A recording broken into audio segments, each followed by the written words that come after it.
What is going on, everybody? Welcome back to another week of Hero or Zero here on the Heroes for Hire podcast. My name is Shaun Meehan, and joining me as always is the spirit of Christmas, Mr. Conor Lawler. You there, boy. What day is it? That's Scrooge. That's none of the spirits of Christmas. But, what's the spirit of Christmas? Like what? The Christmas spirit, Conor.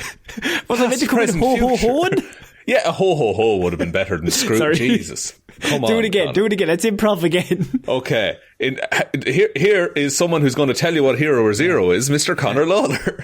Every single week we choose one comic book comic book character, and I'm not good. but this is our best intro yet. This is going to be such a long episode, by the way. This is the show where we choose one comic book character every single week. We talk their good points and their bad points, and we generally just give you a bit of a rundown of everything to do with that character. I normally choose DC characters. Shaun normally chooses Marvel characters. It is Shaun's week, as I obviously give great reports last week and the week before, and just basically all of my weeks. His week's middling. But wow. Shaun, in the spirit of Christmas, you there, boy, what are we doing this week? Very good. He tied it back. He saved the bit. Okay, so I got the weeks confused. So I thought I would be doing this Hero or Zero next week, right? Right. Because next week, Conor, the 18th is the start of Hanukkah. Okay? Yeah. So I picked basically one of the top Jewish superheroes in Marvel Comics. I've technically talked about him before, but it was very early on. We're not sure if that episode still exists. So I am talking about Ben Grimm, the Thing. Oh, that's a long time ago that we talked about any of the Fantastic Four. I think I did the Fantastic Four all as one episode. Ridiculous. And somehow fitted into 25 minutes. Somehow, back then, we were innocent. Back then. We were just pure boys back then, Conor. But now I'm going all in on the Thing on this episode. Before you get started, though, Shaun, we do have our listener hangout tomorrow. It's happening tomorrow, 1:15 Irish time until around 3 o'clock, maybe 3:15. So I just want to let everyone know, little reminder, it's happening. You might be listening to this on the Saturday. It's happening in a while. It's happening right now, actually. Oh, you missed it. I'm so sorry. Oh, sorry. But yeah, it's on. That's the last I'm going to speak of it. Everyone who's got an invite has probably got an invite. We're going to have a pretty cool crew there. A pretty cool crew, Shaun. And I'm hoping they know everything about the Thing. Oh, I'll be doing a quiz, honestly. A pop quiz. Prepared a quiz. It's not going to be a very fun Christmas hangout, I'll be honest. But starting off, and look, a lot of people might know some of the Thing's origin, like how he got his power, just based on the movies and stuff that came out. But it's just a bit of an overview of the character as a whole. So, Benjamin J. Grimm was born on Yancey Street on the Lower East Side of Manhattan. Ben grew up in poverty with an alcoholic father who was unable to hold a job, and much of the income for the family came from Ben's older brother Daniel, who was the leader of the Yancey Street Gang, is what they're called. And It's not an intimidating name. It's no Sharks and Jets, is it? No.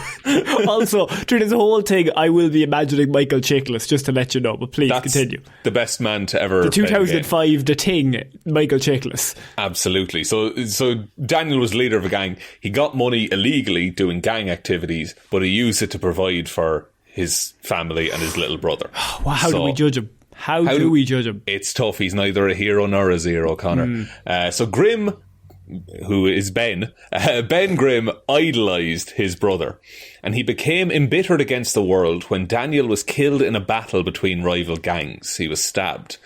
Ben was only the Yancey and the Fancy Boys. The Yancey just Fancies. From different streets. Yeah, very close streets, very different dress sense. So Ben was only 8 years old when his brother died. Within 10 years, he had succeeded his brother of the leader of the Yancey Street Gang. After his parents died, Ben was taken in by his uncle Jake, who had risen from poverty to become a successful doctor.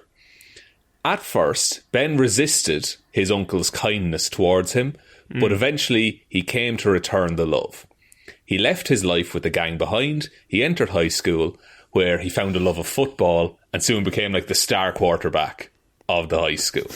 It's a real blindside situation. I'm not trying to laugh and I don't want to be rude, but I know this man's about to be fucked over by Reed Richards in about 5 to 10 minutes, and he's such a nice little boy at the minute, so I'm just going to imagine this, because so far so good. He's absolutely lovely. He's a sweetheart. Absolutely, and he received a scholarship to State University in New York because he was so good at football. On the football field, he got the nickname Grim Reaper because he was so fucking intense at football, Connor. Killing people. Murder. Absolutely murdering people. They can't score a touchdown if they're murdered. That's what his phrase was. That's his catchphrase that they all chant at. Very long. They were like, shorten it, Ben. He said no. Ben's freshman year roommate was brilliant science student. Oh, here we go. Can you guess who it is, Connor? Oh, it's Mr. Reed Richards. Oh, it's Reed Richards. Yes! So they were roommates. They soon became best friends. During their first meeting, Reed confided in Ben his intention to someday build a starship capable of interstellar travel. Ben jokingly promised that if he ever succeeded, he would pilot the starship. You see, there's the difference between the two characters. Known bastard Reed Richards and very nice Ben Grimm.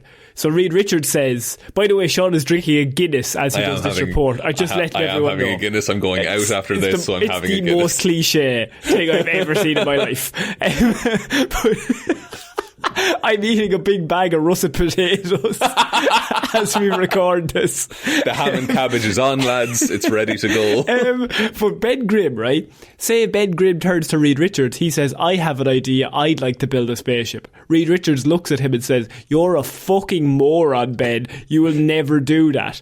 Opposite way around, Ben's like, you know what, if you ever achieve that, I'll help you out, buddy. Like, yeah. I love you, and I love your hobbies. This is something that I hope comes across about Ben Grimm in this report, is that he's the nicest man. Yeah, he's just didn't deserve whatever happens to him next. Well, I mean, spoilers, Connor. Upon graduating, Ben went into the US Air Force and became a highly skilled fighter pilot, as well as an astronaut. Fucking hell. All astronauts come from the Air Force. I think that's a rule that has to happen because they need to pilot things. Right? Yeah, that's how it works. So Reed went ahead with his project to build a starship using both his own money and funding from the federal government. On the day that Ben left the military, so Ben has left the military, right? He's like, I'm done flying. I'm done with test piloting and everything that I've been doing. And on the very day that Ben leaves the military, Reed comes to him and reminds him of his promise to pilot the starship. He was out. Reed doesn't do it as a friend. Reed does it as, do you remember when you promised me that? You owe me a favour. Yeah, it's calling in favours is what Richards is doing, the prick. So Reed's project was based in Central City, California. The federal government threatened to withdraw funding from the project. Reed decided to take the starship on a test flight himself as soon as possible before the government could pull the plug. Idiot. Ben was opposed to the idea, warning that the starship's shielding might prove to be inadequate protection from intense radiation storms. Now, I want you to bear that in mind, that Ben said this starship might be vulnerable to radiation storms. And Ben has experience. Like, Ben, he's an experienced character. He's been through a lot. Yeah. And he's basically excelled he's excelled at every single thing he's ever done. And he would definitely have the know-how here that Reed would take. Maybe he knows what he's talking about. Maybe I'm going to sit back. Ben seems to know what he's doing.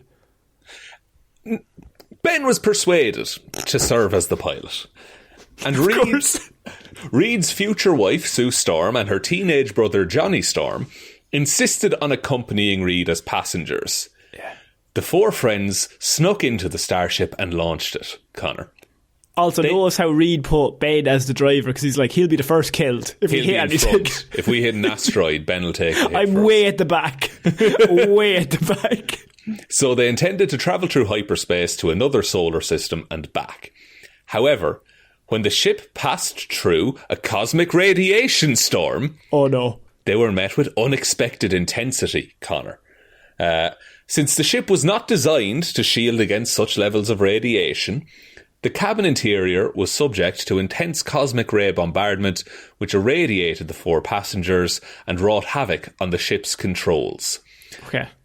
Ben Grimm managed to abort the flight and return it to Earth. How? He's just... Okay, so you've seen Moonfall, right? You remember... You remember the main character of Moonfall. You've lost any argument if you started with, well, look, you've seen Moonfall, it's like that. Remember all the electricity went out on the space shuttle and he just fucking landed it anyway. Right. Anyone hasn't seen the movie Moonfall, this is a reference you won't get, but it's a movie me and Sean love from 2022. It's probably our favourite movie of the year, Sean, isn't it? Probably favourite movie of the decade. Of the decade. It's a movie where the moon falls to Earth and causes havoc. And the start of the movie has Patrick Wilson, the actor. He's an astronaut and his ship runs out of electricity in space and begins falling to Earth, and he lands it perfectly. No electricity, nothing. Just free fall. Just glides it back onto the runway. You know how you glide it from space? Like, that's no communications, no Like, this man just looked at the Earth and said, yeah, I'll put it there. And then later on in the movie, they're like, you're a fucking dickhead. You don't know anything about spaceships. He's like, man. What do you know about piloting a spaceship? He's like, I'm literally the greatest pilot of all time. So that's what Ben Grimm is like with Interesting. This. But once they get back, it does crash a bit. So they find out that they've all been transformed. They've undergone a mutagenic change to their body, Connor. Ben was transformed into an orange-coloured, thick-skinned, heavily muscled and superhumanly strong thing, as he is described. Yeah. So Reed convinces the 4 of them that they should use their new powers for the good of humanity as members of a team named the Fantastic Four. This is November of 1962. So the formation of the Fantastic Four takes place in the course of about 3 or 4 comic panels. Yeah. And one of my favourite comic panels of all time that we have discussed here repeatedly is Reed Richards being in the panel, because everyone's like, why do we dislike Reed Richards on this show, right? We always give him shit because in comic books he is a known bastard, does lots of horrible things. Consistently does horrendous acts. Horrendous things. People he loves, people he hates. He doesn't mind. He's a terrible man. But at the same time, in that panel, he's like, okay, I'm Mr. Fantastic because I'm the best. And then he looks at Ben, he's like, you're the fucking thing because you're a weird thing, yoke. And so the Fantastic Four is formed, one of the most iconic superhero teams of all time. The formation of the Fantastic Four heralded the modern age of superheroes. This was like the resurgence of Marvel, basically, in the 60s. So, and the Fantastic Four were not just Ben's friends, they became his surrogate family. He was like an uncle to Reed and Sue's children, Franklin and Valeria, and he would often help Johnny, even though the two didn't get along all the time. They had kind of this brotherly affection for each other. Over the years, the mutations to the thing progressed slowly. So he used to be just kind of like a Clayface type, just a mass of, Oh, he could move, shift. Not shift, but he was that was more what his body was like. Okay. Just like a weird, oddly textured surface of a man. But it kind of shifted into what you see Michael Chiklis have, which is the orange plates of rock kind of all over his body. Head. Exactly. Yes. The baldest head you can imagine. So in the course of his early adventures, he would occasionally zip back to be in human form, but it was always temporary. He would always revert to his quote-unquote monstrous form. And you know who called him monstrous? There's only one person I know in those comic books that has come up with that term. But go on. It was Reed Richards. It was, yes. So Ben was at first filled with anger at his situation, but he eventually became resigned to his fate. Although he continued to be disturbed by his appearance, and he would always hope for a means of regaining his human form that would last.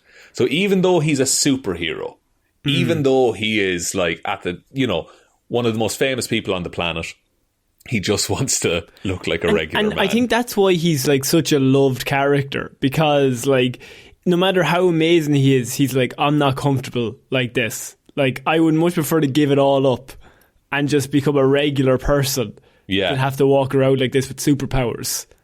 Exactly. And one person that helped him with this is a sculptor named Alicia Masters.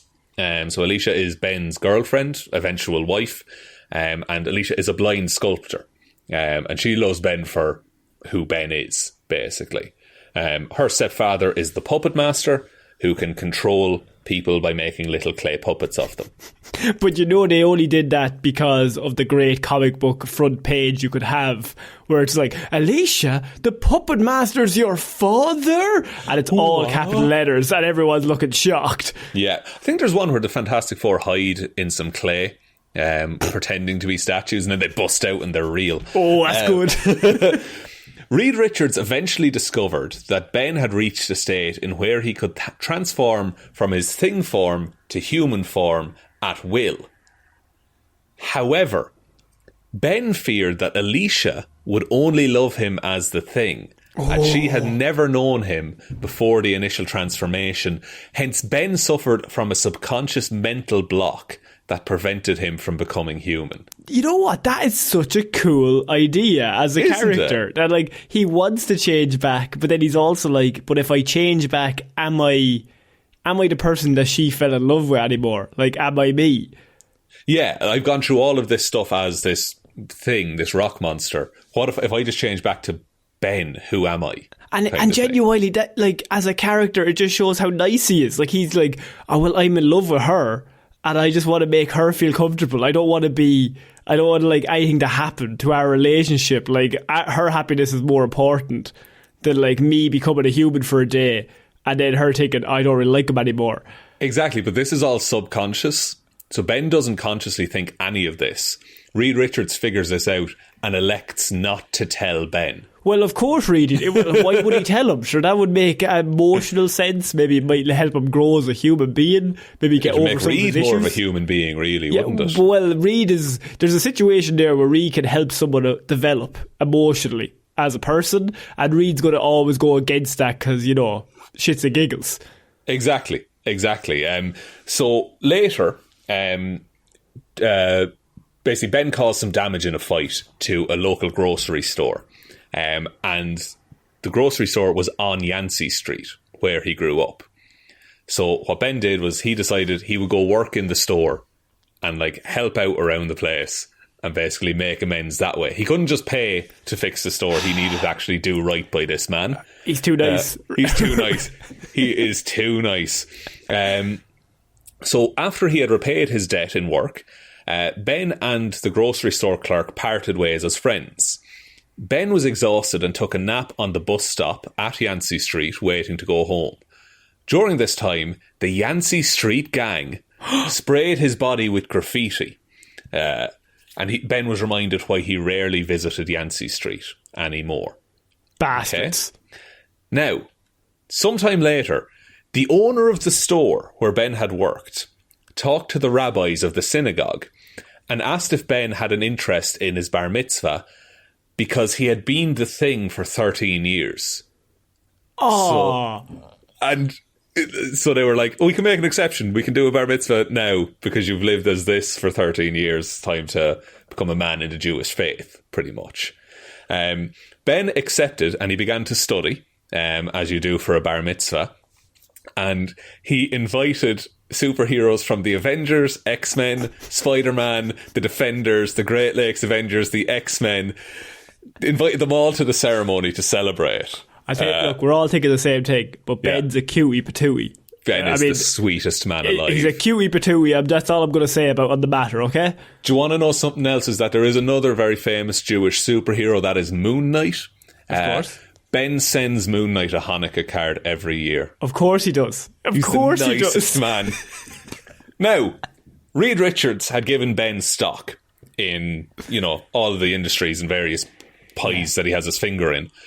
And Ben uses his newfound wealth to build a community centre in his old neighbourhood on Yancey Street. Of course he does. Called the Grimm Youth Centre. And Reed's driving around in a Lamborghini like, what's this fucking Egypt spending that money on? This loser over here. So it's called the Grimm Youth Centre. Now, thinking that the centre was named after the thing himself, the Yancey Street gang planned to graffiti the outside of the building. However, the building was actually named after Daniel Grimm, Ben's older brother and former leader of the gang. Yeah. So, and they loved Daniel always, and he's like this legend now. But also, do they not know that's Ben? They do, but they see it as like, you abandoned the gang, and you got a scholarship, and you became a superhero. Yeah, okay, fair enough. You became a big rock monster, you bastard. Exactly. And shortly after this, Ben received a serum from the Future Foundation, which allowed him to turn back to his human form for 1 week, once a year. Okay? So just put that in your mind. Hang on to that, because that's going to be important later. He's hanging a lantern on it, ladies and gentlemen. Now, an event in Marvel Comics happened called Civil War. This is where, for those that don't know, they were trying to get superheroes to register and make their identities public, for the argument being that you would be culpable for any damage or problems. You pick one side or the other, and I'm assuming Ben picked, why are we all fighting? Can we not be friends? Well, Ben was a reluctant member of Iron Man's side. Iron Man was pro-registration until the Thing witnessed a battle on Yancey Street, where Captain America's forces tried to rescue captured allies held by Iron Man's forces. Old Fantastic Four foes, like the Puppet Master, basically controlled a civilian on Yancey Street to deliver a bomb to try and escalate things even further, just to cause chaos. The young man with the bomb died, and the Thing verbally blasted both sides for not caring about the civilians caught in the conflict. Of course. He announced that while he thought the registration was wrong, he was also not going to get into a fight with the government. And thus, he left. He left and he went to Europe, and he was just like, I'm removing myself from He went on a little bit of a Europe holiday. He went on a little bit of a Europe holiday, absolutely. Teamed up with some Parisian Avengers. It was a fun time for Ben. Bit of a sunglass and maybe a bit of a drink in Brussels. Why not? He then returned, and the Civil War was still going on.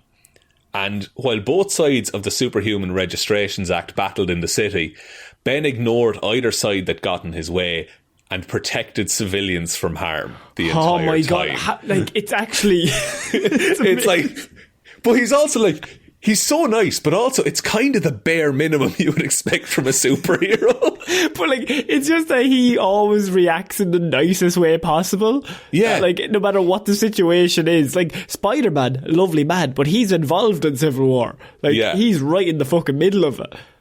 Exactly. And he's a key player in it. Yeah. Whereas Ben is a level of nice above that he's like, no, I don't want to get involved. Level of nice, I think. It's level of experience and wisdom that Ben is like, I don't have to pick a side. I can do what I think is right. He's an army man, I suppose. He went through all that shit. Exactly. Ben has lived a life. Also, just an incidental, there is a thing in Jewish culture. It's a rock golem. And it's like this rock being that protects the Jewish people. And Ben, obviously, as the Thing, draws heavy inspiration from that. Yeah. Which I just think is really, cool. really cool. Exactly. Also created by Jack Kirby, a very proud Jewish man. So after your return to New York and after the conclusion of the war, Reed Richards and Susan Storm, now going as Susan Richards, took a break from the Fantastic Four, leaving an opening on the team. So Ben became the new leader, alongside the Human Torch, Black Panther, and Storm of the X-Men. Strong team. Exactly. So then, that team continued for a while, and then the entirety of the multiverse began suffering from something called incursions. And this is where various universes would smash together and destroy each other. Reed Richards was one of the few survivors of this, but the Thing was recreated. You'll remember in the Molecule Man episode, Dr. Doom created a new world called Battle World. And he just had everyone battle. Exactly. And he plucked bits of land, characters from all over the multiverse, just put them all together. So Thing was recreated by the God Emperor Doom, and Ben was convinced to sacrifice himself to become what was called the Shield. So the Shield is a big, massive wall in Battleworld, and basically it's to protect the Battleworld people from the Marvel Zombies universe, which is also on Battleworld. There's a lot of buy-in here, but it's also like it's multiverses. So there's a whole bunch of multiverses going on at once, and Doom's just combined them all together for a laugh, basically. Exactly. And he's god of this new world. Yeah. So Ben remained a part of the Shield for years until the life rafts arrived from Earth 616, where Thanos basically revealed to Ben that Doom was controlling this. He had set this all up, and it's all fake. Ben was made to become this wall because Doom feared his power. Right. And Thanos is telling him this. Thanos is telling him this because they just want to take down Doom. Right. So they'll pick anyone that they can get their hands on. So Ben became enraged after learning the truth. He rose from the ground and marched toward the capital city and towards Doom. And the thing is massive at this point because he takes the entire wall with him. Right, okay. So this is all in the Battleworld, the Secret Wars storyline. So when arriving at the doorstep of the capital city, Ben joined the brawl and destroyed anything in his way until Franklin Richards, now going as Franklin Von Doom, because he thinks that Doom is his dad. Comics are weird. Let's go. Franklin in Battleworld basically has a pet Galactus. How are you attempting this? Go on. And so this is why I haven't done Secret Wars yet, because it's insane. But basically Ben Grimm gets into a punch-up with Galactus and is only stopped when Galactus fires a blast of pure energy which destroys some of his upper body. Fuck. So that's the end of the thing in Battleworld. Okay? So after this, Reed Richards defeats Doom. They start recreating multiverses. They put Ben Grimm and the Human Torch back on Earth 616, but they make them think that Reed and Sue are dead because it's easier than thinking they're out there but never being able to get to them. Also, they're out there, for anyone's confused, making Earths and universes. Universes. Like Franklin Richards can create universes, and they just do that for years. They were written out of comics for years. Yeah. So, since Ben and Johnny believed the rest of the family to be dead, the Fantastic Four were disbanded. In the aftermath, the Thing joined the Guardians of the Galaxy. It's a pretty cool team-up. Pretty cool team-up. He likes a team, what can I say? Yeah. So the second Civil War happened, and the Guardians were disbanded. This is a breakneck pace in comics. They didn't know what to do after this. By the way, for anyone confused, this is happening over years. It's not just happening one issue after the next. Oh yeah, like it is spread out. There's something I want to talk about on that later, actually. So the Guardians of the Galaxy were disbanded, and the next thing that they did is that Johnny Storm was basically mourning. He was just riddled with grief because his sister and his brother-in-law were dead. And in order to help Johnny cope, Ben convinced him to go on a journey across the multiverse to look for them. I thought he was going to say a journey across Europe again, because he was like, let's go on a bit of a Europe trip again. Great, lad. You would love it. It worked for me last time, Johnny. Come on. So during the journey, Johnny found out that Ben didn't actually believe that the rest of the family was alive. And the two of them returned to their universe empty-handed. Shortly after this, Ben decides to move on from the loss of his family by proposing to Alicia Masters. Not long after this, Reed, Sue, Franklin and Valeria all returned in order to ask for their help to fight a being called the Griever at the end of all things. So this is one of those Marvel cosmic bullshit moments where basically there's this concept which is personified, which is it's loss, basically. Okay? Right. And that person is pissed off because everything was lost. All the universes were gone and the Fantastic Four put them back. Right. So there's like a god of loss and they're pissed off. Exactly. And look, we're getting there. We're nearly there. Just come on, I bear with you. They defeat the god of loss, okay? And that happens. And then Ben and Alicia are married at the end of this story. They attempt to hold their honeymoon during the 1 yearly week that Ben reverts to his human form, so that they could start a family. Okay. However, oh no, the puppet master, who is Alicia's stepfather, yes, interrupted and attacked the thing with a mind control. Sorry, Hulk can I just give me a timeline before of when they exactly got to the hotel? Okay. It would have been awkward. I just wanted to clear that up. So basically, they send a mind-controlled Hulk at the thing. Great. After a battle, Ben managed to gather enough strength to defeat the Hulk a few seconds before he returned to his human form.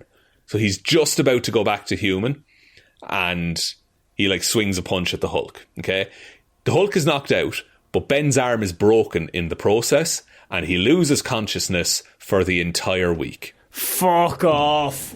So he misses his window to spend time with Alicia in his human form. Jesus. Yeah. And then I was going to end it there, but recently enough, what happened is that they tried to do the flight again. That first flight that they did that gave them their powers, they tried to do the same course and go through it again.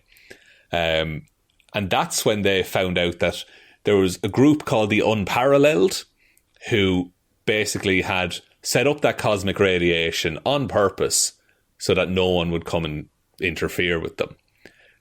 When they saw what happened to the Fantastic Four, because they were keeping tabs on them, they exposed themselves to the cosmic radiation, giving them all superpowers. When faced with this revelation that they're the reason that Ben is like this, Ben tries to kill the Overseer, who is the head of this group, but Sue stops him. The groups eventually make peace, and Ben makes amends with Reed, since he no longer blamed him for becoming the Thing. He can blame him for lots of other things, though. Heaps more. Heaps so more much. he can be blamed for. But that's their arc, I suppose, of being he doesn't hold this particular grudge anymore. Okay. So powers and abilities, Connor. Yes. He has rock-like skin. So his muscles, bone structure and internal organs, as well as soft tissue and skin, have increased in toughness and density. He only reverts to human form once a year for 1 week. That's also the only time he ages. So he is functionally immortal, except for that 1 week. I suppose. If it's only 1 week every year that he ages. Even if he lived a standard human lifespan of 80 years or something. Yeah. That's still... So he'd only have aged 80 weeks. Yeah, exactly. So what's that, 7 years or thereabouts? No, 80 weeks is Oh no, sorry. I thought months. Okay, it's a year and a half. He would have aged a year and a half. 80 weeks would be a year and a half, yeah. Yeah.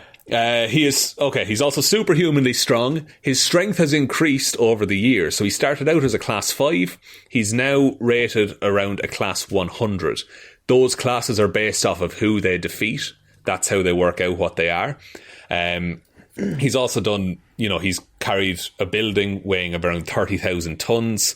He has overpowered Namor underwater when he's at his most powerful. He has even drawn blood from Savage Hulk, which is one of the strongest Hulk forms that there is. Hulk and him are consistently portrayed as rivals, even though Thing is generally less powerful. Well, I suppose the idea of every single matchup with Hulk is maybe the Thing is more powerful at the start of the fight. But the madder Hulk gets. But the madder Hulk gets, the stronger he gets. So, after 3 punches, Hulk is stronger than them. Yeah. And then he also has superhuman stamina, so he doesn't produce the same amount of fatigue toxins. He can exert himself for 24 hours before fatigue toxins begin to affect him. He is extremely durable, so he can withstand missile shells, point-blank firearms, insane heat. One thing he can't withstand is adamantium, so Wolverine has cut him. He has cut through the rock. Right, okay. And then, as I said, immortality. So the Thing cannot age. He only ages when he's human. The Thing would theoretically never die, pretty much. But he could be killed on that week, though. He can be killed on that week. He can be killed as the Thing as well. Right. But he'll never age to death. Okay. But I'm assuming then the idea is that he's much more vulnerable on that week. Oh yeah, like he's a normal man on that week. Oh, you could just kill him then, and then just solve a lot of problems. Stone dead. Stone dead, if you do say so yourself. So abilities then, he is an expert pilot, an experienced astronaut. He's a master combatant, though he mostly focuses on brawling and boxing. He has peak human speed and agility, so despite his size and weight, he is able to move as fast and as freely as he did when he was a regular human. And he also has indomitable will. So one of his main qualities is his extreme willpower. So whatever obstacles come at him, he will try to overcome them until he dies. Fuck. So he fought against, there's a character we've talked about him briefly before, the champion of the universe. Basically goes around looking for good fights, like the top challenger of any world. So despite suffering severe injuries, he kept coming back during the fight, making the champion of the universe remark that while he could break every bone in Ben's body, he could never defeat him, as he would never break his spirit. Fuck. And so he forfeited the fight. Oh, shit. It's insane. He also holds back. So Ben is portrayed as someone who holds back. It's been indicated that the thing normally exercises subconscious control over his strength, so he doesn't exceed a certain limit and accidentally harm others. Well, he's too nice. He's too nice to cause any harm. He's far too nice. And then just one other piece of trivia before we get to the 1 to 7 rating. His favourite meal when he was young, Connor, was corned beef and cabbage. So a nice simple meal. You know what? As two Irish men, we gotta respect it. As you're drinking a Guinness. Yeah, look, game recognises game. You know, what can you do? Say. Also, it's a clobbering time. That is his catchphrase, Connor. So he has an intelligence of 3, a strength of 6, speed of 2, durability of 6, energy projection of 1, and fighting skills of 5. Pretty strong. He's the powerhouse. Yeah, he's pretty good across the board, quite honestly. Yeah. I just love how, like, he could be as strong as the Hulk if he didn't hold back and if he wasn't such a nice man, basically. And I think that's what makes him such like a likeable character to everyone, is that he could be pure, like just unstoppable, but he just wants to be friends and he's just chill. And like he only ever kind of probably uses his full strength when somebody's in danger, like somebody that he loves is like grave danger. Well, if like Alicia is threatened, he'll go full. Oh yeah, he'll like rip you apart. But every other time he's like really chill. Like he doesn't want to go to violence straight away. Exactly. I just love, my favourite thing in that whole report is, one, he works in the shop to make amends. And then that he invites all of his friends to his bar mitzvah. Of course he does. He's just the nicest dude. I love him so much. Oh man, it's so weird that he's in the same team or friendship group as somebody else. It's like polar opposites. Like, it's weird. It's really weird. It's like if Tom Hanks was friends with Mussolini for some unknown reason. It's just like the nicest man. You're like, what are you doing, Tom? Don't be starting rumours, Connor. Shaun, what a great report. I love Ben Grimm. We all love Ben Grimm. We love Ben Grimm here on the pod. Do you want me to take us out? Yes, please. So if you liked what you heard here, we've got hundreds of other character reviews.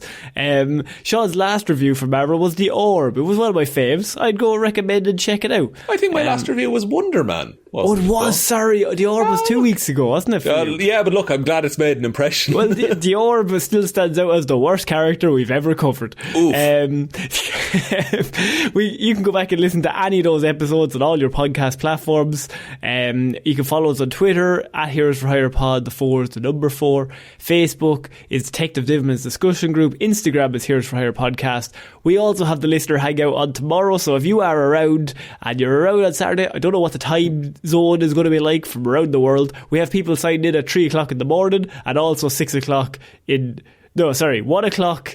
in the night and 6 o'clock in the morning, but on opposite sides of the world. Yeah, it's a whole spread there. But like, even if you're listening to this and it's like half an hour before the time that it's due to go live, send the message anyway. We'll do our absolute best to get as many people in as possible. Absolutely. But yeah, I think that's about it for this week. So I've been Conor Lawler. I've been Shaun Meehan. And we shall see you all next week, guys. Bye. Bye.